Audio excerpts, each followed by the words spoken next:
മഹാലക്ഷ്മി സീരിയലിൻ്റെ latest episode റിവ്യൂയിലേക്ക് എല്ലാ കൂട്ടുകാർക്കും സ്വാഗതം. മഹാലക്ഷ്മി മഞ്ജുവിനെ വഴക്ക് പറയാണ് കേട്ടോ. എന്തിനാ നീ ഇങ്ങനെ പറയുന്നത്, അമ്മയ്ക്കത് ഷോക്കാകില്ലേ എന്ന് ചോദിക്കുമ്പോൾ വീണ്ടും മഞ്ജു കലികേറി പറയണേ, ഈ അമ്മയുടെ എല്ലാ അഭിനയമാണെന്ന് എനിക്ക് തോന്നുന്നത്. എന്തായാലും ശരി, ഞാനും സാഗരേട്ടനും ഇവിടെ വന്ന് താമസിക്കുകയാണ് ഓണം കഴിയുന്നത് വരെ.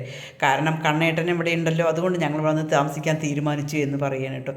എന്താ അച്ഛ ചെയ്തോ എന്ന് പറഞ്ഞിട്ട് ദുർഗ പോവുകയാണ് കേട്ടോ. പിന്നീട് മഹാലക്ഷ്മി മഞ്ജുവിൻ്റെ കാര്യം ആലോചിക്കുകയാണ്. ഇരിക്കുകയാണ് കേട്ടോ. പ്രതാപൻ ഇങ്ങനെ ഇരിക്കുന്ന സമയത്താണ് മോഹിനി അമ്പലത്തേക്ക് പോകാൻ വേണ്ടിയിട്ട് വരികയാണ്. ചെല്ല് പോയി ചെന്നിട്ട് ദൈവങ്ങളെല്ലാം പ്രാർത്ഥിക്കുകയെന്ന് പറയണം കേട്ടോ. നിങ്ങൾക്ക് എത്ര പറഞ്ഞാലും അറിയില്ല എന്നിങ്ങനെ പറയുക. എടി, ഞാൻ ജയിലിൽ പോകാൻ നിൽക്കുകയല്ലേ, അത് കഴിഞ്ഞ് നിനക്കൊരു ആണൊരുത്തം വേണ്ടേ, നിനക്കൊരു കല്യാണം കഴിക്കണ്ടേ എന്നിങ്ങനെ ചോദിക്കുകയാണ് കേട്ടോ.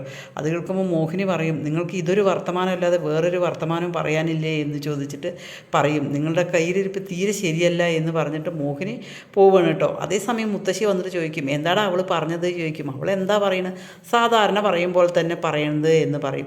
അത് കേൾക്കുമ്പോൾ മുത്തശ്ശി പറയും, എന്ത് പറഞ്ഞാലും എന്ത് ചെയ്താലും അവരുടെ ഭാഗത്താണ് ശരി. പിന്നെന്താണ്, നീ എന്തെല്ലാം എത്ര പേർക്ക് പോയി കൊണ്ടുപോയി പൈസ കൊടുത്തു, എന്നിട്ടിപ്പോൾ എന്തായി എന്ന് ചോദിക്കുകയാണ് കേട്ടോ. അതേസമയം പ്രതാപം പറയുന്നുണ്ട്, അമ്മേ ആ കുഞ്ഞിനെ പാലിൽ വിഷമൊന്നും കലർത്തി കൊടുത്തിട്ടില്ല തോന്നുന്നു, അവർ പറ്റിച്ചതാ തോന്നുന്നു എന്ന് പറയും. അത് കേൾക്കുമ്പോൾ മുത്തശ്ശി ചാടി പറയും കേട്ടോ, ഓഹോ അത് ശരി, അപ്പം നീ വെറുതെയാണോ പൈസ കൊടുത്തത് എന്ന് ചോദിക്കും. ഇനി ആ കുഞ്ഞിന് വല്ല ശക്തി ഉണ്ടോ എന്തോ ഒന്നറിയില്ല, അമ്മ അങ്ങനെയൊന്നും പറയണ്ട. ഏതായാലും അവർ കുഞ്ഞിന് കൊടുത്തില്ലെങ്കിലും അവരുടെ മകനെ പാമ്പ് കടിച്ചല്ലോ, വിഷം കിട്ടിയല്ലോ എന്നിങ്ങനെ പറയണ്ടോ. അത് കേൾക്കുമ്പോൾ മുത്തശ്ശി പറയുന്നുണ്ട്, ഇവിടെ ഈ പറമ്പിലൊരു പാമ്പ് കണ്ടടാ ചോദിച്ചു. അത് വല്ല ചേരയായിരിക്കും, ചേര പത്തി വളർത്തുമോ ചോദിക്കും. അതൊന്നും സാരമില്ല എന്ന് പറയും. പിന്നെ ഞാൻ എന്തായാലും ശരി എൻ്റെ മോൾക്കൊരു വാക്ക് കൊടുത്തിട്ടുണ്ട്, ജയിലിൽ പോകുന്നതിന് മുമ്പ് ഞാൻ ആ വാക്ക് പാലിച്ചിരിക്കും എന്ന് പറയും. നമ്മുടെ മോൾ ഇതെങ്ങനെയാടാ സഹിക്കുക, അവളുടെ കൂടെ അവൾക്ക് സേവിക്കാൻ വേണ്ടിയിട്ടാണ് അവളെ പറഞ്ഞയച്ചത്. പക്ഷേ അവൾ എൻ്റെ മോൾ അവിടെ അനുഭവിക്കുന്നത് എന്തുമാത്രം അനുഭവമാണ്, അവൾക്ക് ഒരു ദിവസം പോലും സന്തോഷമില്ല. ആ സന്തോഷം കൊടുക്കാതിരുന്നാലേ അവൾ നിന്നെ ചിലപ്പോൾ അച്ഛാന്ന് വിളിക്കില്ല എന്ന് പറയും കേട്ടോ. അതേസമയം പ്രതാപം പറയുന്നുണ്ട്, എന്തായാലും ശരി, ഞാൻ എൻ്റെ മോൾക്കൊരു വാക്ക് കൊടുത്തിട്ടുണ്ട്, ആ വാക്ക് ഞാൻ നടത്തിപ്പിക്കും, അതിനു വേണ്ട കാര്യങ്ങളെല്ലാം ഞാൻ ചെയ്തിട്ടുണ്ട് എന്നിങ്ങനെ പ്രതാപം പറയുകയാണ് കേട്ടോ. പിന്നീട് മഞ്ജു കുഞ്ഞിനെയും കൊണ്ട് വരികയാണ്. ആ സമയത്ത് ദുർഗ അവിടെ ഉണ്ടാവുണ്ടോ. ദുർഗ എന്നിട്ട് ചോദിക്കുകയെന്നു, കുഞ്ഞിനെ ഒന്ന് തരുമോ, ഞാനൊന്ന് എടുക്കട്ടെ എന്ന് ചോദിക്കും. കുഞ്ഞിനെയൊക്കെ തരാം, പക്ഷെ താഴെ ഇടരുത് എന്ന് പറയും. പിന്നീട് മഹിയും കണ്ണനും കൂടി വരികയാണ് കേട്ടോ. യാത്ര പറഞ്ഞ് പോകാൻ നേരത്ത് ദുർഗ കുഞ്ഞിനെ ഇങ്ങനെ കൊഞ്ചിക്കുകയാണ് കേട്ടോ. കൊഞ്ചിക്കുകയാണ് സമയത്ത്, എന്തായാലും ശരി ഞങ്ങൾ ഓണം കഴിഞ്ഞിട്ടല്ലേ വരാമെന്നിങ്ങനെ പറയണം. ദുർഗയ്ക്കൊരു വിഷമമാവുകയാണ് കേട്ടോ. ദുർഗയ്ക്ക് വിഷമമാകുമ്പോൾ അമ്മ അങ്ങോട്ടേക്ക് ഓണത്തിന് വരുമോ എന്ന് ചോദിക്കില്ല. മോനെ, എൻ്റെ മോൾക്കല്ല, അവർക്കും എന്നെ പറ്റില്ലല്ലോ, അതുകൊണ്ട് ഞാൻ അങ്ങോട്ടേക്ക് വരുന്നില്ല എന്ന് പറയുകയാണ് കേട്ടോ. ശരി, ഞങ്ങൾ ഓണം കഴിഞ്ഞിട്ടോ ഇങ്ങോട്ട് വരുമല്ലോ, അമ്മ വിഷമിക്കേണ്ട എന്ന് പറഞ്ഞതിന് ശേഷം അവർ യാത്ര പറഞ്ഞ് പോവുകയാണ് കേട്ടോ. മഞ്ജുവിനോട് പറയുന്നുണ്ട്, നല്ല ഭക്ഷണമൊക്കെ കഴിച്ച് നല്ല രീതിക്ക് നീ നിൽക്കുക കേട്ടോ, നമ്മുടെ അടുത്ത് ദേഷ്യപ്പെടണ്ട എന്നെല്ലാം മഹി പറയുകയാണ് കേട്ടോ. പിന്നീട് മഞ്ജു പറയുന്നുണ്ട്, അതൊന്നും കുഴപ്പമില്ല, അതൊക്കെ ഞാൻ നിന്നോളാം എന്ന് പറയും. പിന്നീട് അവർ യാത്രയാക്കിയിട്ട് നോക്കുമ്പോൾ കരുണ ഇങ്ങനെ മുകളിൽ നിൽക്കുകയാണ് കേട്ടോ. അത് കാണുമ്പോൾ തന്നെ മഞ്ജു ഇങ്ങനെ ദുർഗയോട് പറയുന്നത്, കണ്ടോ അവളുടെ കള്ളത്തരം മാറിയിട്ടില്ല, അവൾക്ക് ഇപ്പോഴും കള്ളത്തരമുണ്ട്, ആ കള്ളത്തരത്തിന് അമ്മയും കൂട്ടുണ്ടോ എന്നാണ് എനിക്കൊരു സംശയം എന്നിങ്ങനെ പറയുകയാണ് കേട്ടോ.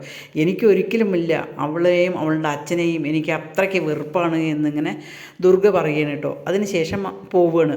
അതേസമയം ലേഖയും അനന്തും, ലേഖയാണെങ്കിൽ ആകെ വിഷമിച്ച് അങ്ങോട്ടും ഇങ്ങോട്ടും നടക്കുകയാണ്. അത് കാണുമ്പോൾ അനന്ത് പറയുന്നുണ്ട്, നീ എന്തിനെങ്ങനെ വിഷമിക്കുന്നത്, അവരിപ്പോൾ വരാൻ പറഞ്ഞിട്ടുണ്ടല്ലോ എന്ന് പറയണം. പിന്നീട് അവരൊരു ഊഞ്ഞാലൊക്കെ കെട്ടിയിട്ട് രണ്ടുപേരും കൂടി ഊഞ്ഞാലൊക്കെ ആടുകയാണ് കേട്ടോ. പിന്നെ അതിന് ശേഷം ലേഖ അനന്തുവിനോട് പറയുന്നുണ്ട്, ഓണം കഴിഞ്ഞാൽ അവർ ആ കുഞ്ഞിനെ കൊണ്ടുപോകുമല്ലോ എന്ന് പറയും. ഓണം കഴിഞ്ഞ് അവർ കൊണ്ടുപോയാലും സാരമില്ല, അവർ ജോലിക്ക് പോകുമ്പോൾ നിൻ്റെ അടുത്ത കയ്യിലല്ലേ അവർ തരിക, പകൽ മുഴുവൻ നീയാണല്ലോ നോക്കുന്നത്, അവർ അത്രയ്ക്ക് സൗജന്യമെങ്കിൽ നമ്മളോട് ചെയ്തില്ലേ, അത് ആദ്യം നീ മനസ്സിലാക്കണ്ടേ എന്ന് പറയണം കേട്ടോ. പിന്നീട് അങ്ങനെ ഭയങ്കര വിഷമത്തോട് കൂടിയിട്ടാണ് ലേഖ അങ്ങോട്ടും ഇങ്ങോട്ടും നടക്കുമ്പോൾ അനന്ത് പറയുന്നത്, നീ എന്തിനങ്ങനെ വിഷമിച്ച് നടക്കണം, അവരിപ്പോൾ വരും എന്നിങ്ങനെ പറയുകയാണ്. അതേസമയം അവർ കാറിലിങ്ങനെ വരികയാണ് കേട്ടോ. കണ്ടതും ഓടിപ്പോവുകയാണ് കേട്ടോ. ലേഖ ഓടിപ്പോയി കുഞ്ഞിനെ എടുക്കും. അതിനുശേഷം പറയും, എനിക്ക് അവിടേക്ക് പോയപ്പോൾ ഭയങ്കര പേടിയായിരുന്നു എന്നിങ്ങനെ പറയുക. എടി, ഞാൻ എൻ്റെ വീട്ടിലേക്കല്ലേ കൊണ്ടുപോയത്, പക്ഷേ അവിടെയുള്ളവരൊന്നും ശരിയല്ല. അനന്ത് പറയും, കരുണ അവിടെ ഉള്ളതായിരുന്നു ഏറെ വിഷമം എന്ന് പറയുന്നു കേട്ടോ. പിന്നീട് ലേഖ കുഞ്ഞിനോട് നീ കൊണ്ടുപോയി കുഞ്ഞിന് എന്തെങ്കിലും കുറവുണ്ടോ നോക്കുക എന്ന് പറഞ്ഞതിന് ശേഷം മഹിയും കണ്ണനെ ഊഞ്ഞാൽ കെട്ടിയിട്ട് ഊഞ്ഞാലിൽ ആടാൻ വേണ്ടി വിളിക്കുകയാണ് കേട്ടോ. കഴിഞ്ഞ പ്രാവശ്യം നമ്മൾ ഡോക്ടർ തോമസിൻ്റെ അവിടെ ആയിരുന്നല്ലോ, അന്ന് നിനക്ക് കാലിനൊന്നും വൈക്കില്ലായിരുന്നു. ഇന്ന് പക്ഷേ ആരുടെയും സഹായം വേണ്ടല്ലോ, നിങ്ങൾ രണ്ടുപേരും കൂടി ഊഞ്ഞാലിലിരിക്കും, ഞാൻ ആട്ടിത്തരാം എന്ന് പറയും കേട്ടോ. മഹാലക്ഷ്മി കണ്ണനും കൂടി ഊഞ്ഞാലിലിരുന്നിട്ട് ആട്ടുകയാണ് കേട്ടോ അനന്തു. പിന്നീട് തനിയെ മഹിയെ മാത്രം ഇരുത്തിയിട്ടും കണ്ണനിങ്ങനെ ആട്ടുകയാണ് കേട്ടോ. ഏതായാലും ശരി, അടുത്ത വർഷം നമ്മുടെ വീട്ടിൽ വലിയ ഊഞ്ഞാൽ കെട്ടിയിട്ട് മോളുടെ ബർത്ത്ഡേയും കഴിയും, അവിടെ നമുക്ക് അടിപൊളിയായിട്ട് ആഘോഷിക്കണം എന്ന് പറയണം കേട്ടോ. അതിനുശേഷം ലേഖയും അങ്ങോട്ടേക്ക് വരികയാണ്. അവർ ഭയങ്കര സന്തോഷത്തോടു കൂടി നിൽക്കുകയാണ്. എന്തായാലും ഞങ്ങളിപ്പോൾ പോവുകയാണ്, ഫൈനാൻസിലേക്ക് പോവുകയാണ്. കുഞ്ഞ് നോക്കുന്നത് നീയാണല്ലോ, നിനക്ക് സന്തോഷമായില്ലേ എന്ന് ചോദിക്കട്ടോ. ലേഖയ്ക്ക് ഭയങ്കര സന്തോഷമാവുകയാണ് കേട്ടോ. പിന്നീട് ജാനമ്മ പോകാൻ വേണ്ടി നിൽക്കുമ്പോൾ തന്നെ ജാനമ്മയുടെ മരുമോള് വന്നിട്ട് പറയും, വല്ലവരുടെയും കുഞ്ഞിനെ പറ്റി ചിന്തിക്കാതെ അവരവരുടെ കുഞ്ഞിനെ പറ്റി ചിന്തിക്കുക. ആ പ്രതാപൻ ഭയങ്കര വൈരാഗ്യമുള്ളവനാണ്, അവൻ എന്തും ചെയ്യാൻ മടിക്കില്ല, അതൊന്ന് അമ്മ ഓർത്താൽ നല്ലതാണ് എന്നിങ്ങനെ ആ മരുമോള് വന്നിട്ട് പറയുകയാണ് കേട്ടോ. അത് കേൾക്കുമ്പോൾ ജാനമ്മ ആകെ പകച്ച് നിൽക്കുന്നതാണ് കാണിച്ചുകൊണ്ടാണ് എപ്പിസോഡ് അവസാനിക്കുന്നത്.